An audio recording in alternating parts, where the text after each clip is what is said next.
this. How did you feel about the current administration, Judge, Joe Biden and Kamala Harris?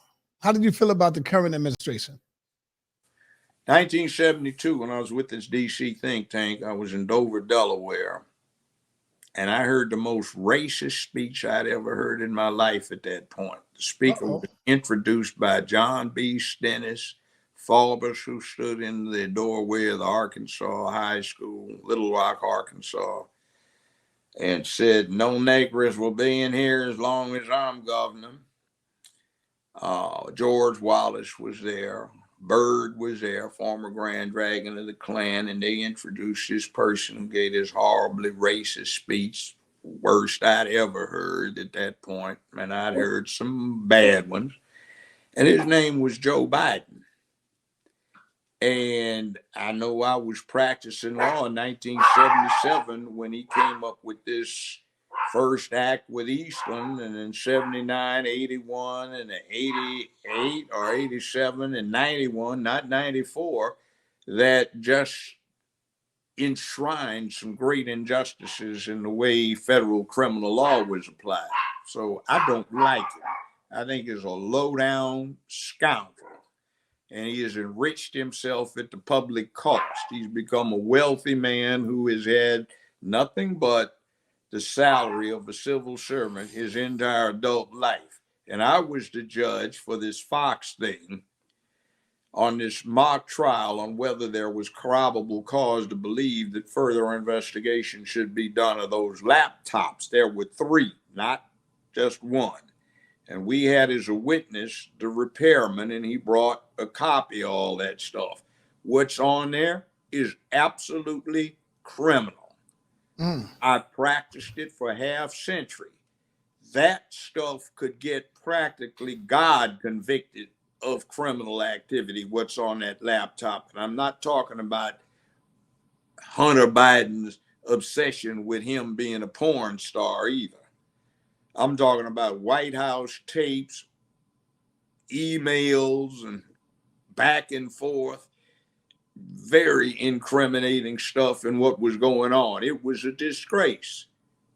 I'm not impressed with that clown. Now, Kamala Harris, I met her father years ago at a banquet that the Governor General for Jamaica was giving. And my ex-wife and I were at that banquet, and we got introduced to Professor Harris as our favorite Hindu. And I don't see how being Hindu and Irish on your father's side and Hindu Brahmin caste Tamil on your mother's side equates to Black American. Now, I've seen a copy of that birth certificate that came through Howard University when she applied. She was born in the same hospital that my ex-wife was, last ex-wife, the same year. And it says race of mother, Caucasian, nationality. She's Indian. She was part of the British Commonwealth. It says race of father. It says Jamaican. It says nationality. That's blank. They filled it out wrong. So I know out of the 25, 30 times I've been to Jamaica, you can go to St. Elizabeth Province, St. Elizabeth Parish, man. You see all kinds of high, bright, and white-looking people there. And you see Jamaica was part of the English Commonwealth. So you go to Jamaica and you see, speaking the patois, you see Asians, you see